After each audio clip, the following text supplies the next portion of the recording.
ಎಲ್ಲರಿಗೂ ನಮಸ್ಕಾರ. ವಿಜ್ಞಾನ ಕ್ಷೇತ್ರದ ಮಹಿಳಾ ಸಾಧಕಿಯರು ಈ ಸರಣಿಯಲ್ಲಿ 20ನೇ ಭಾಗವಾಗಿ ಈ ದಿನ ಡಾಕ್ಟರ್ ಟೆಸ್ಸಿ ಥಾಮಸ್ ಇವ್ರ ಕುರಿತು ಮಾತನಾಡೋಣ ಅಂತ. ಇದಕ್ಕೆ ನಾನು ಆಧಾರವಾಗಿ ತಗೊಂಡಿರುವಂಥ ಪುಸ್ತಕ ವಿಜ್ಞಾನ ಲೋಕದ ಜ್ಞಾನ ಕುಸುಮಗಳು. ಇದರ ರಚನೆ ಕ್ಷಮಾವಿ ಭಾನುಪ್ರಕಾಶ್. ಈ ಡಾಕ್ಟರ್ ಟೆಸ್ಸಿ ಥಾಮಸ್ ಅವರ ಕುರಿತು ಹೇಳುವ ಮೊದಲು ಒಂದೆರಡು ಮಾತುಗಳನ್ನು, ಇವರು ಯಾವ ಕ್ಷೇತ್ರದವರು ಅಂತ ಮಾತಾಡಬೇಕು ಅಂದರೆ, ನಮ್ಮ ಭಾರತ ತನ್ನ ರಕ್ಷಣಾ ವ್ಯವಸ್ಥೆಗೆ ನೋಡಿ, ಅದರ ನೆರೆಹೊರೆಯ ರಾಷ್ಟ್ರಗಳಿಂದ ಆಗಲಿ, ದಾಳಿ ಅಥವಾ ಪ್ರತಿದಾಳಿ ಯಾವುದಕ್ಕೆ ಆಗಲಿ, ತಾನು ಒಂದು ಶಸ್ತ್ರಾಸ್ತ್ರಗಳ ವಿಚಾರದಲ್ಲಿ ಒಂದು ಪ್ರಾಬಲ್ಯವನ್ನು ಪಡೆದಿರಬೇಕು ಮತ್ತು ಅಂತಹ ಒಂದು ಭಾವನೆಯನ್ನು ತನ್ನ ಸುತ್ತಮುತ್ತಲಿನ ರಾಷ್ಟ್ರಗಳಲ್ಲಿ ಮೂಡಿಸ್ಬೇಕು ಅಂದರೆ ತಾವು ಒಂದಿಷ್ಟು ಶಸ್ತ್ರಾಸ್ತ್ರ ವಿಭಾಗದಲ್ಲಿ ನಿಷ್ಣಾತರಾಗಿರಬೇಕು. ಅಂಥ ವಿಚಾರಕ್ಕೆ ಸಂಬಂಧಪಟ್ಟಾಗೆ ನಮ್ಮ ರಾಷ್ಟ್ರದ ರಕ್ಷಣೆಯ ವಿಚಾರಕ್ಕೆ ಸಂಬಂಧಪಟ್ಟಂತಹ ವಿಜ್ಞಾನ ಕ್ಷೇತ್ರದ ವಿಜ್ಞಾನಿ ಇವರು ಡಾಕ್ಟರ್ ಟೆಸ್ಸಿ ಥಾಮಸ್ ಅವರು ಅಂತ. ಇವರ ಬಾಲ್ಯ ಮತ್ತು ಕಾಲ ಯಾವುದಿತ್ತು ಅಂತ ಹೇಳಿದ್ರೆ, ಕಾಲ 1963ರಲ್ಲಿ ಇವರು ಹುಟ್ಟಿದ್ದಾರೆ. ಸ್ಥಳ ಕೇರಳದ ಆಲಪಿಯಲ್ಲಿ. ಅವರ ತಂದೆ ಥಾಮಸ್ ಅವರು, ತಾಯಿ ಕುಂಜಮ್ಮ ಥಾಮಸ್ ಅವರು. ಇವ್ರದ್ದು ಒಂದು ವಿದ್ಯಾವಂತ ಕುಟುಂಬ. ತಾಯಿ ಶಿಕ್ಷಕಿಯಾಗಿದ್ದರು. ಆನಂತರ ಮುಂದೆ ಈಕೆಯ ತಂದೆಗೆ ಒಂದು ಯಾವುದೋ ರೋಗಕ್ಕೆ ಅವರು ತುತ್ತಾಗಿದ್ದರಿಂದ ಅವರನ್ನು ಸಹ ಇವರೇ ನೋಡ್ಕೊಳ್ಬೇಕಾಗಿ ಬಂತು. ಹಾಗಾಗಿ ಅವರು ತಮ್ಮ ವೃತ್ತಿಯನ್ನು ಬಿಟ್ಟು ಮನೆಯಲ್ಲಿ ಇದ್ದ ಈ 5 ಮಕ್ಕಳನ್ನು ಮತ್ತು ಅವರನ್ನು ಸಹ ನೋಡ್ಕೊಳ್ತಾ ಮತ್ತು ಪ್ರತಿಯೊಬ್ಬ ಮಕ್ಕಳಿಗೂ ಒಳ್ಳೆಯ ಉತ್ತಮವಾದ ಒಂದು ಶಿಕ್ಷಣವನ್ನು ಕೊಡ್ತಾ ಅತ್ಯಂತ ಸಮರ್ಥವಾಗಿ ಅವರ ಕಾರ್ಯಗಳನ್ನು ನಿರ್ವಹಿಸಿದ್ದಾರೆ ಅಂತ ಟೆಸ್ಸಿ ಥಾಮಸ್ ಅವರು ಅವ್ರ ತಾಯಿಯನ್ನು ಜ್ಞಾಪಿಸ್ಕೊಳ್ತಾರೆ. ಇವರು ಬಾಲ್ಯದಲ್ಲಿದ್ದಾಗ ಅವರ ಮನೆಯ ಹತ್ತಿರ ತುಂಬ ರಾಕೆಟ್ ಉಡಾವಣಾ ಕೇಂದ್ರ ಅಂತ ಇರ್ತದೆ. ಅದು ಹೇಗೆ ಅಂದರೆ, ಇದ್ರ ಬಗ್ಗೆ ಒಂದು 2 ಲೈನಲ್ಲಿ ಒಂದು ಕತೆ ಹೇಳಬೇಕಂದ್ರೆ, ವಿಜ್ಞಾನಿಗಳೆಲ್ಲರೂ ಒಂದು ರಾಕೆಟ್ ಉಡಾವಣಾ ಕೇಂದ್ರವನ್ನು ಒಂದು ಸ್ಥಾಪನೆ ಮಾಡಬೇಕು ಅಂತ ಅಂದ್ಕೊಳ್ತಾ ಇರುವಾಗ, ಜಾಗವನ್ನು ನೋಡ್ತಾ ಇರುವಾಗ ಕೇರಳದ ಈ ಸ್ಥಳದಲ್ಲಿ ಬಹಳ ಸೂಕ್ತವಾಗಿ ಕಂಡು ಬಂದಂತೆ. ಯಾವ ದೃಷ್ಟಿಯಿಂದ ಅಂದರೆ, ಭೂಮಿಯ ಒಳಗಿರುವ ಗುರುತ್ವಾಕರ್ಷಣ ಶಕ್ತಿಗಳು ಇದೆಲ್ಲ ಇರುತ್ತಲ್ಲ, ಅವುಗಳಿಗೆ ಸಂಬಂಧಪಟ್ಟ ಹಾಗೆ. ಆದರೆ ಅಲ್ಲೊಂದು ಚರ್ಚ್ ಇತ್ತಂತೆ. ಹಾಗಾಗಿ ಇವರೆಲ್ಲ ಹಿರಿಯರು ಹೋಗಿ ಆ ಚರ್ಚಿನ ಫಾದರ್ ಹತ್ರ ಮಾತಾಡಿದಾಗ, ಹೀಗಿದೆ, ದಯವಿಟ್ಟು ಬಿಟ್ಕೊಡಿ ಇದನ್ನು ಅಂದಾಗ ಅವರು ಅದಕ್ಕೆ ಒಪ್ಪಿ ಎಲ್ಲರ ಜೊತೆಗೆ ಒಂದು ಸಭೆ ಮಾಡಿ ಬೇರೆ ಜನರ ಜೊತೆಗೂ ಈ ವಿಜ್ಞಾನಿಗಳು ಮಾತಾಡಿದ ನಂತರ ಆ ಚರ್ಚನ್ನು, ಆ ಜಾಗವನ್ನು ತುಂಬ ರಾಕೆಟ್ ಉಡಾವಣಾ ಕೇಂದ್ರಕ್ಕೆ ಬಿಟ್ಕೊಟ್ಟು ಅವರು ಸ್ಥಳಾಂತರ ಮಾಡಿದ್ರಂತೆ. ಒಟ್ಟಿನಲ್ಲಿ ತುಂಬ ರಾಕೆಟ್ ಉಡಾವಣಾ ಕೇಂದ್ರದ ಪಕ್ಕದಲ್ಲೇ ಇವರು ವಾಸಿಸ್ತಾ ಇದ್ದಿದ್ದರಿಂದ ಇವರಿಗೆ ಬಾಲ್ಯದಲ್ಲೇ ಇದರ ಎಲ್ಲ ಪ್ರಕ್ರಿಯೆಗಳು ಕಣ್ಣಿಗೆ ಕಂಡು ಬರ್ತಾ ಇತ್ತು ಅಂತ. ಆ ಶಬ್ದಗಳು, ಆ ತಯಾರಿಗಳು, ಆ ರಾಕೆಟ್ ಉಡಾವಣೆ ಇದೆಲ್ಲ ನೋಡಿದಾಗ ಅವ್ರಿಗೆ ಅನಿಸ್ತಾ ಇತ್ತು, ನಾನು ನಿಜವಾಗ್ಲೂ ವೈಮಾಂತರಿಕ್ಷ ವಿಜ್ಞಾನಿನೇ ಆಗಬೇಕು ಅಂತ. ಇದು ಕಾಕತಾಳೀಯವಾಗಿ ಸಂಭವಿಸಲಿಲ್ಲ. ಅವರೊಂದು ಗುರಿ ಇಟ್ಕೊಂಡ್ರು, ಅದಕ್ಕಾಗಿ ತಮ್ಮ ಪರಿಶ್ರಮವನ್ನು ವ್ಯಕ್ತಪಡಿಸಿದ್ರು ಮತ್ತು ಈ ವಿದ್ಯಾಭ್ಯಾಸದಲ್ಲೂ ಅಷ್ಟೇ ವಿದ್ಯಾರ್ಥಿ ವೇತನಗಳನ್ನು ಪಡೆದುಕೊಂಡು, ಬ್ಯಾಂಕ್ ಸಾಲಗಳನ್ನೆಲ್ಲ ಪಡೆದುಕೊಂಡು ತಮ್ಮ ವಿದ್ಯಾಭ್ಯಾಸವನ್ನು ಮುಂದುವರಿಸಿ ತಾವು ವೈಮಾಂತರಿಕ್ಷ ವಿಜ್ಞಾನಿಯೇ ಆದರು ಅಂತ. ಇದು ಒಂದು ಹೆಚ್ಚಿನ ವಿಚಾರ. ಇವರ ಪತಿ ಸರೋಜ್ ಕುಮಾರ್ ಅವರು ನೌಕಾ ಕ್ಷೇತ್ರದಲ್ಲಿ ಇದ್ದರು, ಕಮಾಂಡರ್ ಆಗಿದ್ದರು ಮತ್ತು ಮಗ ತೇಜಸ್ ಇಂಜಿನಿಯರ್ ಆಗಿದ್ದಾರೆ. ಈ ರೀತಿಯಾದ ಒಂದು ಕುಟುಂಬ ಜೀವನವನ್ನು ಈಗಲೂ ತಾವು ನಡೆಸ್ತಾ ಈ ಕಾರ್ಯಗಳನ್ನು ಮುಂದುವರಿಸ್ತಾ ಇದ್ದಾರೆ ಅನ್ನೋದು ಇವರ ವಿಶೇಷ. ಇನ್ನು ಇವರ ವಿದ್ಯಾಭ್ಯಾಸ ಏನಿತ್ತು ಅಂದರೆ, BTech ಮಾಡಿದರು. ನಂತರ MTech ಅನ್ನು ಪುಣೆಯಲ್ಲಿ ಶಸ್ತ್ರಾಸ್ತ್ರ ತಂತ್ರಜ್ಞಾನ ಸಂಸ್ಥೆ, ಇದನ್ನೇ ನಾನು ಹೇಳಿದ್ದು, ರಾಷ್ಟ್ರಕ್ಕೆ ಸಂಬಂಧಪಟ್ಟಂಥ, ರಾಷ್ಟ್ರದ ರಕ್ಷಣೆಗೆ ಸಂಬಂಧಪಟ್ಟಂಥ ಶಸ್ತ್ರಾಸ್ತ್ರಗಳ ತಯಾರಿಕೆಯ ತಂತ್ರಜ್ಞಾನ ಸಂಸ್ಥೆಯಿಂದನೇ ಅವರು MTech ಪದವಿ ಪಡ್ಕೊಂಡ್ರು.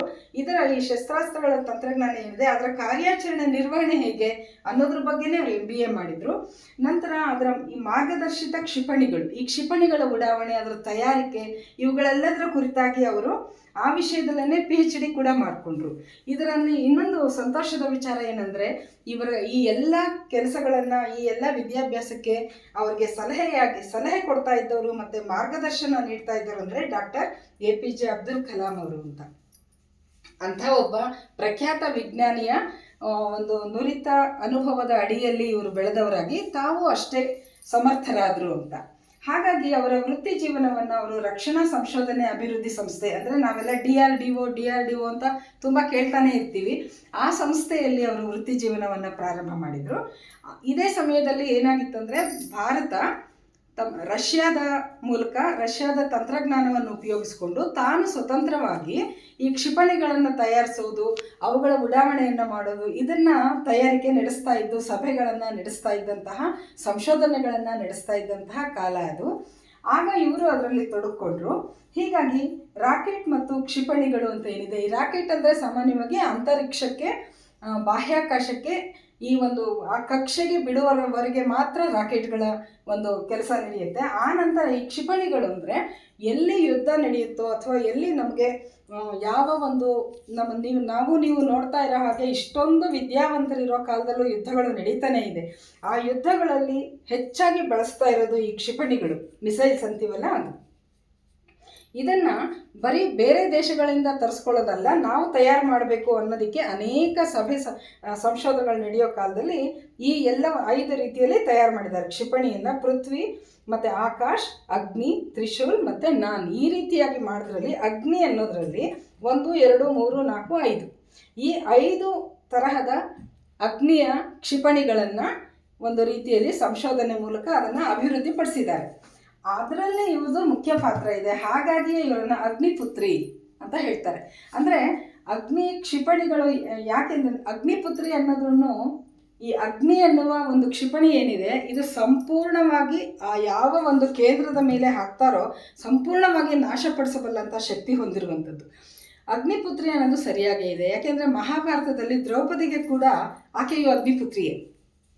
ಹಾಗಾಗಿ ಈ ಒಂದು ಟೆಸ್ಸಿ ಥಾಮಸ್ ಅವರು ತಾವು ಯಾವ ಕಾರ್ಯಕ್ಷೇತ್ರದಲ್ಲಿ ಕೆಲಸ ಮಾಡಿದ್ರು ಅಂತ ಈಗ ನೋಡೋದೇ ಆದರೆ, ಅವರು ಅಗ್ನಿ ಇದು ಇದೇನು ಕ್ಷಿಪಣಿಯನ್ನು ತಯಾರು ಮಾಡಿ ಇದೆಲ್ಲದಕ್ಕೂ ಇವರನ್ನು ನಂಬಿಕೆಯಿಂದ ನೇಮಿಸಿದವರು ಡಾಕ್ಟರ್ APJ ಅಬ್ದುಲ್ ಕಲಾಂ ಅವರು.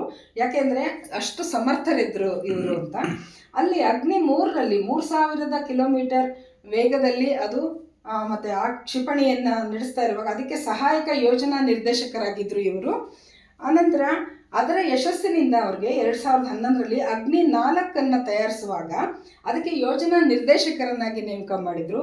ಆಕೆ ಅದರಲ್ಲೂ ಅತ್ಯುತ್ತಮವಾಗಿ ಸಮರ್ಥವಾಗಿ ನಿರ್ವಹಿಸಿದ್ರಿಂದ ಅಗ್ನಿ 5ರಲ್ಲಿ ಅದು 5500 ಕಿಲೋಮೀಟರ್ ವೇಗದಲ್ಲಿ ಅದು ಹೋಗುವಂಥ ಕ್ಷಿಪಣಿ ಆದ್ದರಿಂದ ಅದರ ಯೋಜನಾ ನಿರ್ದೇಶಕರಾದರು. ಹೀಗೆ DRDOದ ಡೈರೆಕ್ಟರ್ ಜನರಲ್ ಆದರು ಇದೆಲ್ಲದರ ನಂತರ. ಹಾಗಾಗಿ ಅವರ ಹೆಗ್ಗಳಿಕೆ ಏನಂದರೆ ಕ್ಷಿಪಣಿ ಯೋಜನೆ ಅಂತ ಏನಿದೆ ಈ ಮುಖ್ಯಸ್ಥರಾದರಲ್ಲಿ ಮೊದಲ ಮಹಿಳಾ ವಿಜ್ಞಾನಿಯಾಗಿದ್ದಾರೆ ಅಂತ ಹೇಳ್ಬಿಟ್ಟು.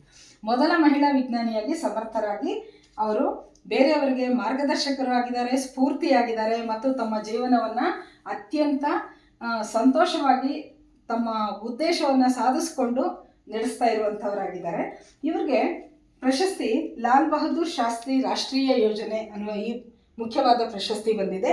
ಅಲ್ಲೇ ನನಗೆ ಅನಿಸುತ್ತೆ ಇನ್ನೂ ಇಲ್ಲೇನು ಬಾಕಿ ಇದೆ ಅಂದರೆ ಇನ್ನೂ ಬಹಳಷ್ಟು ಅವರ ಸಾಧನೆಗೆ ಒಂದು ಪ್ರಶಸ್ತಿಗಳು ಬರಲಿ ಅಂತ ಹಾರೈಸ್ತಾ, ಇವರನ್ನು ನಾವು ಪರಿಚಯ ಮಾಡಿಕೊಳ್ತಾ, ಇವರಿಂದ ಹೆಚ್ಚು ಸ್ಫೂರ್ತಿಯನ್ನು ಪಡೀತಾ ನಾವು ಇವ್ರಿಗೊಂದು ಗೌರವಪೂರ್ವಕವಾದ ನಮಸ್ಕಾರವನ್ನು